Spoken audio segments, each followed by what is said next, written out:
GMT, this is the Midday News.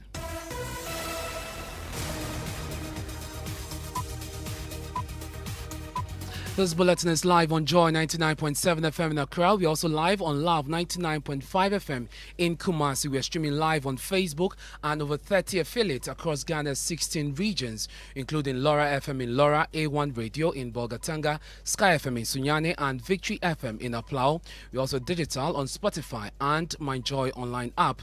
Coming up, Joy News and Corruption Watch investigations uncover the illegal collection of fees as high as 750 Ghana cedis for blood by a syndicate operating within the National Blood Service and the Greater Accra Regional Blood Bank. The patient's blood type is B positive, right? It will cost you 750 cedis. I will facilitate the process for you. I will make sure you get the blood. Give me 700 cedis for the pint of blood.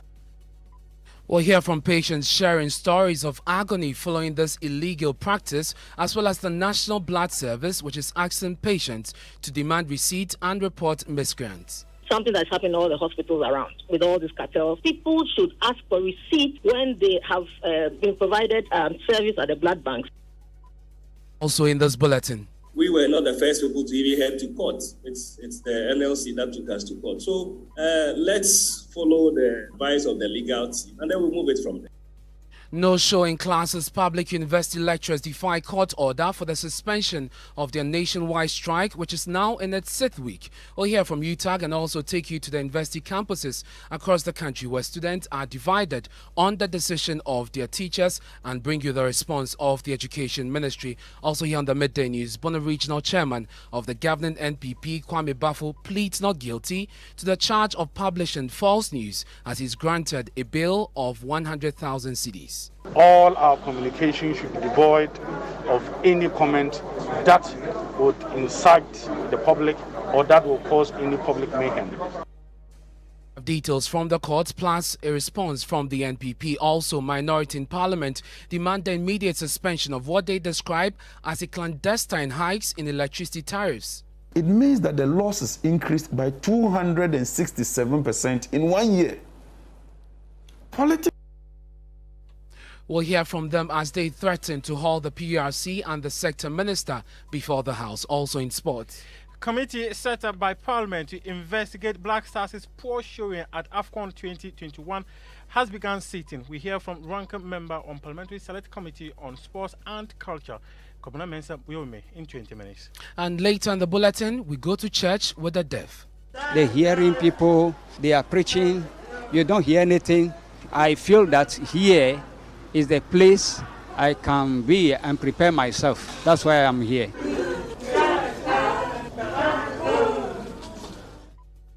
Details of these stories and more in this half-hour package. I'm Ernest Menu. Stay with us.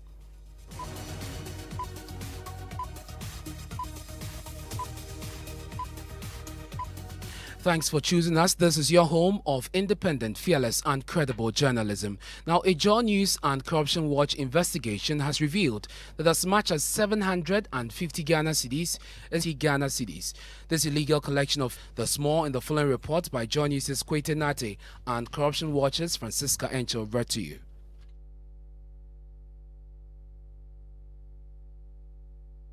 The sale of blood has become lucrative because only 6 out of every 1,000 of Ghana's population donates blood. The expected minimum is 10 out of every 1,000. According to the National Blood Service, the national voluntary blood donation rate has declined steeply. At the Kolebu Teaching Hospital, we approached Eric Mensah, popularly referred to as Akwesi among his peers. A man in his early 30s claimed to work at the blood bank situated at Kolebu Teaching Hospital of Blood at the hospital. We told him we needed blood for a patient with ovarian cancer. He demanded 750 Ghana cedis for a pint of blood, but after intense negotiation, he reduced it by 50 Ghana cedis. So we agreed to pay 700 Ghana cedis. That is the plight of some relatives of patients who are desperately in need for blood for their families on admission to the hospital. Unfortunately, the fees charged for blood has left them distraught. Hospitals are We have been roaming facility after facility in search of blood. We have spent about 1,500 cedis already. The health officials said my relative needed 8 pints of blood. We have gotten 6. We need 2 more. That's Joy News' Kwete Nate and Corruption Watch's Francisca Ento report read to you. Meanwhile, Chief Executive of the National Blood Service, Dr. Justina Ansah, says such cartels have always existed. She's asking patients to demand receipt and report miscreants. She spoke on the Super Morning Show. We've been aware of this because there isn't enough blood. So we have these cartels also, what they do is that they capitalize on the situation. What we want to have is 100% voluntary donations. If we have 100% voluntary donations, then blood will always be available in all the groups, will be available when people need it. But when you do not have enough, you can miss 50% of your needs. Then others also capitalize on it.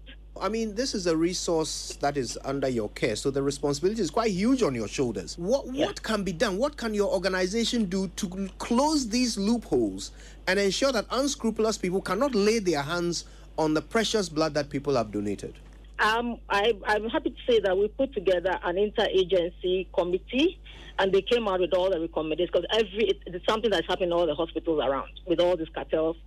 I mean, there's a role for the blood service, and that is together with our national regulatory authorities, which is the Food and Drugs Authority, to enforce the regulations, set the regulations and enforce them. But people should ask for receipts when they have been provided service at the blood banks, because the cost of blood processing fee is listed there. And you have the Chief Executive of the National Blood Service, Dr. Justina Ansah. There was no show in class on various university campuses across the country as lecturers defied a court order for them to call off their strike, which is now in its 6th week. An Accra High Court on Tuesday granted an injunction by the National Labour Commission asking the lecturers to return to the negotiating table. This is the second time the NLC is securing such an order to force UTAG to suspend its strike over similar demands in only 6 months. And just like it did the first time, UTAG members have refused to return to the classroom. Let's take you round various university campuses for the latest. We start from the University of Ghana, where my colleague Manuel Cranton has been all morning. Manuel, what's the situation on the Legon campus? So, Ernest, the lecturers did not come to class. In fact, the number of the students who I saw earlier in the morning attempting to have access to the lecture halls were disappointed because the lecture halls were still locked with no sight of lectures around. And so that's what has been the situation. And of course, this is the second time. And the first time, the UTAG was cited for contempt and were fined. It had to take the NLC withdrawing its case from court for the matter to be settled. Ernest. But you've been speaking to some of the students. What have they been telling you? Indeed, the students are divided. While some of them were highly expectant of seeing their lecturers today in class, others say that they want government to solve the issues of their lecturers so as to avoid a recurrence of their absence from class. We can listen to them. I also came here. I didn't see anything about that, whether they have called off the strike or not. I didn't see any lectures going on. I was expecting that they will follow the court orders so that they will come back to lectures hall so that we too enjoy the lectures. Am I hearing you say you want your lecturers to listen to the court and return to class today? Per my candid opinion, they should. Where we are from it's far. I'm from Bole Bamboy. Per the court's ruling yesterday, I was expecting them to call off the strike today, but then we came here and there are no lecturers, so I was just doing my personal studies. For now, I think I'll just be on campus and have my personal study, because if I go home, my parents will bombard me with errands, so I don't want to go. So, I mean, from all indications in the media yesterday, I knew the lecturers will not be on campus, but, see for yourself. So that's why I'm here. And I saw some friends, so we're just talking. Is it disappointing to you, or you are in support of your lecturer's decision not to come to the class? I really want my lecturers back to class, but knowing that when they return to class after a few weeks, they may also, go back. I feel like they should just be on strike and get all their issues resolved. Then they can come to us. They will be ready for them. And you heard some students of the University of Ghana speaking to my colleague Manuel Kanti. Let me take you to Cape Coast now. Our correspondent Richard Kojanyako has been monitoring the situation there. Richard, what can you release or reading some release from the newspapers that the strike has indeed been called off? But it's important that we don't just presume that these are the specific orders. So we need to look at what are the specific past. That litigation is not the way to go. At the end of the day, whatever we are doing is about conditions of service. So if you're going to spend all your time in court and not touching the substantive matter, then we are not moving on. I mean, that is not what our members want. But of course, we were not the first people to even head to court. It's the NLC that took us to court. So let's follow the advice of the legal team, and then we'll move it from there. And that's the UCC president of UTAG, Dr. Samuel Bet Boedu Kusi, speaking there on the AM show. Let's go to court now. The Bono Regional Chairman of the governing NPP, Kwame Bafo, popularly known as Abronye, has pleaded not guilty to the charges of publication of false. Police say investigations have so far revealed the allegation is untrue. Abronye, who was arraigned this morning, has denied the accusation. Youth organizer Henry Nanabuache, who addressed the media after court proceedings. And reappear before the law court on the 9th of March. We are grateful. Thank you very much. We are going to say a very simple thing. We have always told our supporters to remain calm. We have always told us, we use a general caution that even the national chairman, general secretary, we have always been saying that, look, all our communication should be devoid of any comment that would incite the public or that will cause any public mayhem. So yes, this is something that we have always said. As I said, I cannot go into the details of this particular matter. That is why I made a general statement. The matter is still pending before court, and I cannot make any statement. As I said, the accused person has also pleaded not guilty. So I may not be able to mention specific or make specific comments on this particular matter. But yes, indeed, we have had general conversation concerning how our party persons speak publicly. Thank you very much. That's Henry Nanabuache. He is National Youth Organizer of the New Patriotic Party. Court correspondent Joseph Akable joins me in the studio with details of what transpired in court today. Joseph, bring us up to speed. So a number of key personalities within the governing New Patriotic Party, Freddie Blay, Chairman, John Bodu, General Secretary, and Nana B, whom we heard a short while ago, all joined to support Abronye. And the point they are making is that, as far as they are concerned, they don't have any comments on the substantive issue as to whether what he said amounted to a crime or not, but their only concern is about the fact that communicators should be mindful of what they say. For now, he's pleaded not guilty. He's back in court sometime in March 2022. Court correspondent Joseph Akable there. Let's stay with the judiciary. If you make yourself a political judge, you will be treated as a political judge. What it means is that when you become a partisan, when you become very partisan as a judge, remember that your tenure of office as a judge will run with the political party that you favor. That's the sound of Medina MP Francis Xavier Sosu speaking at a protest. This comment has since been described by the Ghana Bar Association as reckless and a breach of the standards expected of a lawyer. Well, Mr. Sosu fought back, describing the Ghana Bar Association as useless. This afternoon, the Association of Magistrates and Judges are wading into the matter, serving notice of dragging the MP to the General Legal Council. Justice Henry Kofi is president of the association. The association finds this statement of Honorable Sosu against judges as unfortunate, reckless, and misguided, coming as it is from a member of parliament and a lawyer who should know better. The questions the association would like to ask Honorable Sosu and his ilk are: A, who is a political judge? B, who determines who is a political judge? And by what criteria is the determination made? 3, who are the so-called political judges who are going to be dealt with? The association considers this statement of Honorable Sosu as deliberate and calculated to create disaffection against the judiciary and an attempt to scandalize the judiciary and judges. And we condemn the said statement in no uncertain terms. Judges do not determine which cases are filed or put before them for hearing. Having regard to the seriousness which the AMJG takes this statement and its potential to do undue damage to the image of the judiciary. The association is lodging a formal complaint against Honorable Sosu to the General Legal Council immediately for his unprofessional statement on utterances which have the potential to tarnish the image of the judiciary as a whole. And that's Justice Henry Kofi, President of the Association of Magistrates and Judges. This is the Midday News. You're on Joy 99.7 FM. Let's go to Parliament now.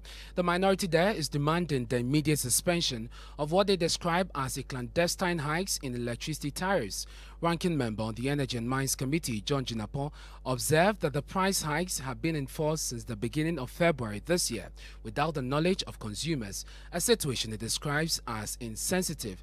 In an interview with Joy News' Kwesi Parker-Wilson, the Yape Kusogu MP said there are plans to hold the sector minister and officials of the PRC before the House if they ignore calls to suspend the new charges.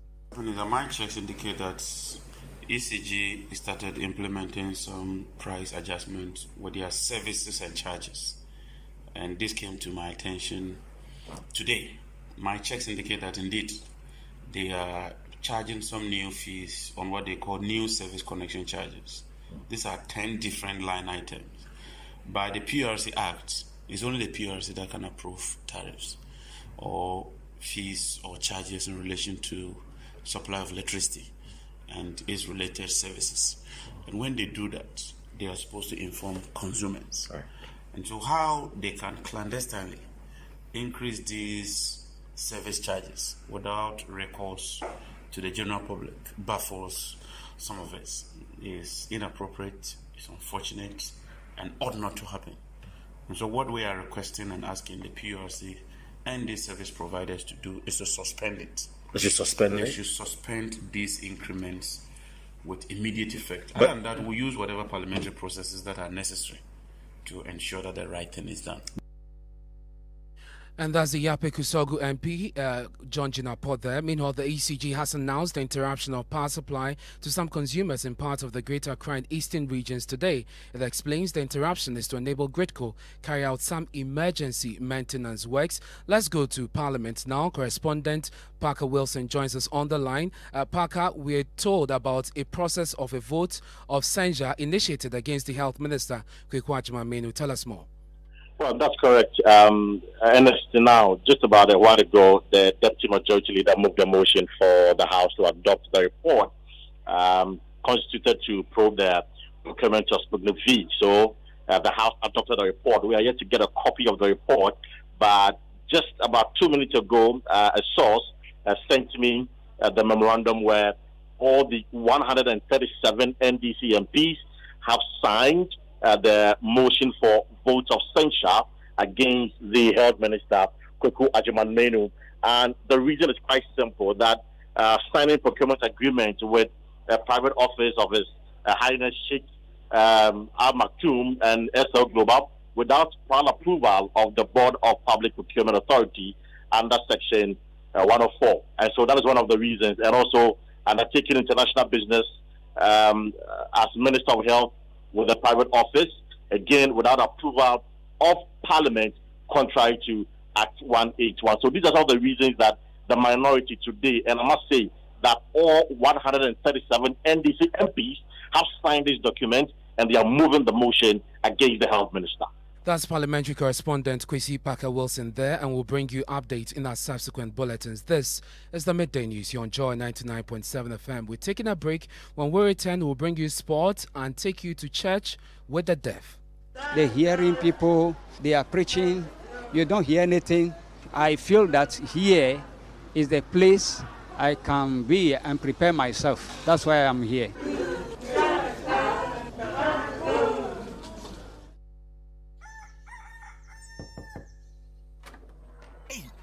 What brings you to my house this early morning? I hope all is well. All is never well with me, Nikbakbo. After paying 3 times for the land for my project, the construction workers are now giving me wahala. From material overestimation to small stealing. I am tired. I told you so, Efokoku. It's all because you are trying to become builders when you're corporate workers and business people. Edlum has products tailored to meet your needs. Villas 3 at Amrahia, where there are finished homes. Conveniente, also at Amrahia, where it's contemporary but super affordable apartments. Prices start from $35,000. And the Avant-Garde, located in Adrigano, which has sleek luxury apartments. For more information, please visit edlumhousing.com or simply call 0270-166-166. Edlum Housing, where spacious homes cost less.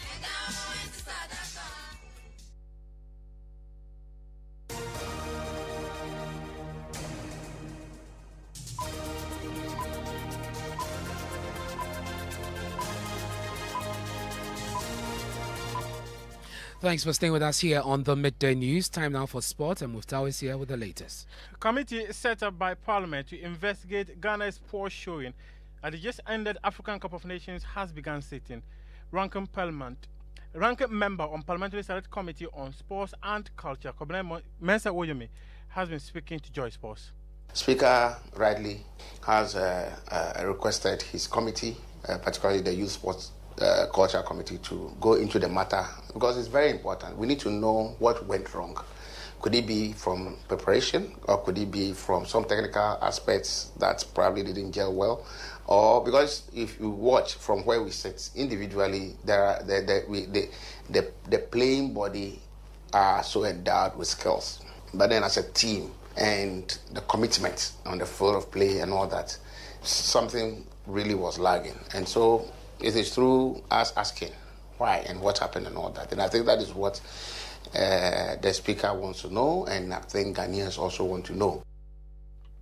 That is Kobina Mensa Woyomi speaking about why they have assembled the Ministry of Youth and Sport, the National Sports Authority, and the GFA to answer questions on why Ghana failed to win the African Cup of Nations. The Ministry of Youth and Sports and the NSA is currently in a meeting with them.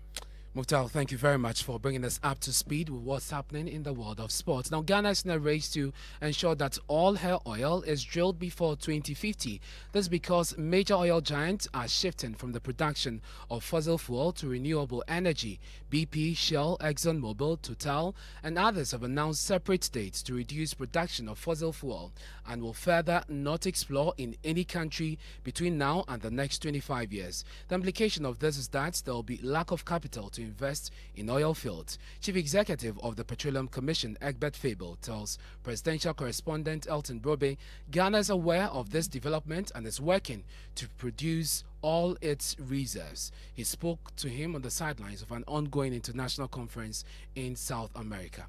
Ghana has been very responsible, in walking this fine line. We have the Environmental Protection Agency here, or at the Petroleum Commission. We also have a Health, Safety and Environment Department. And so the clamor for clean energy, the clamor for movement from black to green, is something that, or low carbon emission, fuels, is something that Ghana is very focused on. The president made Ghana's position known during the last meeting. And that's the Chief Executive of the Petroleum Commission, Egbert Fable Jr. Let's go to Kumasi now. The Vice President, Dr. Mahmoud Bawumia, is among dignitaries expected to be at the Menchia Palace for the 5th anniversary celebration of the Asante Hima Nana Kunedu Yadom. For 5 years, the Queen Mother, who succeeded the late Nana Ifya Kobisewa Ampim, has adjudicated many cases and provided wise counsel to the Asante Hine. Nana Ojima joins us on the line with more. Nana, tell us about the mood in Kumasi in anticipation of this commemoration. So all roads in Kumasi lead to the Menchia Palace. A number of people in the Kumasi and its environs have trooped in here to observe this day and celebrate the Asante Hima as she celebrates her 5th anniversary as Asante Hima. Now, most of the streets in Kumasi are almost empty, with a number of shops closed just to observe such a day, even though there have not been any restriction on shops or anything. A lot of the shops here in Kumasi are closed just to observe the day as the anniversary of the Asante Hima. Nana, can you tell us about the activities lined up to celebrate this anniversary? And it's difficult hearing you here. Can you please repeat the question? If you can hear me, Nanaya, just tell us about the activities that have been lined up in commemoration of this anniversary. So today is a grand event. This morning, there was some traditional rites at Edum, as the traditional home, and from there, the whole of the Asante Traditional Council will come here and receive dignitaries just in honor and commemoration of the day. Thank you very much. And that's Love FM's Nanaya Ojima bringing us up to speed with the celebration in Kumasi. To Clean Ghana now, some shop owners at Choko have been fined and shops locked by the Accra Metropolitan Assembly for not cleaning their frontage and drains. This happened when the Clean Ghana campaign team stopped at the vicinity for inspection today. Here's Head of Public Affairs at the AMA, Florence Kuchi. So this morning we are in Choko and we are here on Operation Clean Your Frontage as well as Clean Ghana campaign. This is not the first time Clean Ghana campaign train is coming to or is passing through Choko. The train is passing here so many times. So we are coming to see whether the attitude we are talking about of some of Ghanaian people, it is true or it is not true. We are coming to ensure that people who leave their frontage dirty, we force them to clean. That's Florence Kuchi. She's Head of Public Health at the Accra Metropolitan Assembly. Now, finding a place to commune with God is critical for many, especially in a very religious country like Ghana. But the country's deaf community are often lost in search of a place to worship. Most churches do not provide for sign language interpretations of their service, and a shortage in the number of interpreters mean there are only a few people available for the churches who do so. In the following report, Joy99.7's Justice Bedu goes to church with the deaf. Akosia has been deaf all her life. 10 years ago, she left Suhum, her hometown, to come and live in Accra. She used to attend a mainstream church that had an interpreter, but she had to stop going because she says she didn't like it. The preaching over there is not the same. The word of God is not the same, though the Bible is one, but last year, she found one of the very few churches for the deaf in Kukumlimli, the Accra suburb where she lives.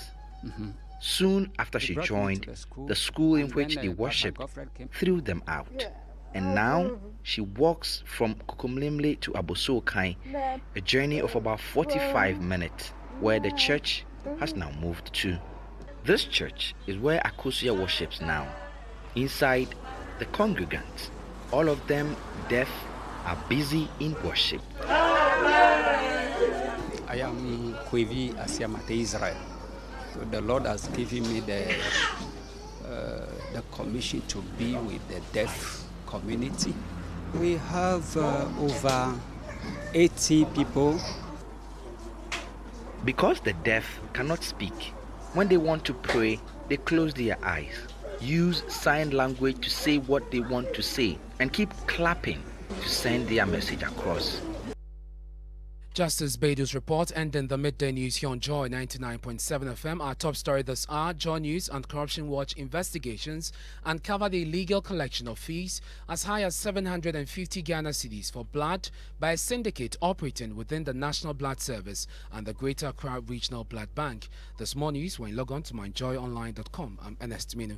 Up next is Living Word with Dr. Mensa Otabel.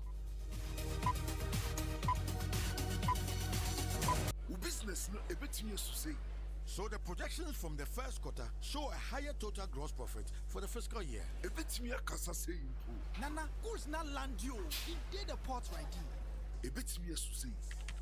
Here are your items. Thank you for coming. Yes, 2 for 10 cedi. Me and 10 cedi. 2 for 10 cedi. What did you know? A bit me a coding and found whole business. How we are the beer will be your hustle. Wow, MTN Business make you enable your business stay ahead of the pack. Jushayen, mtnbusiness.gh at mtn.com. Fred, and now what's happening? I was 0244 308 111. MTN.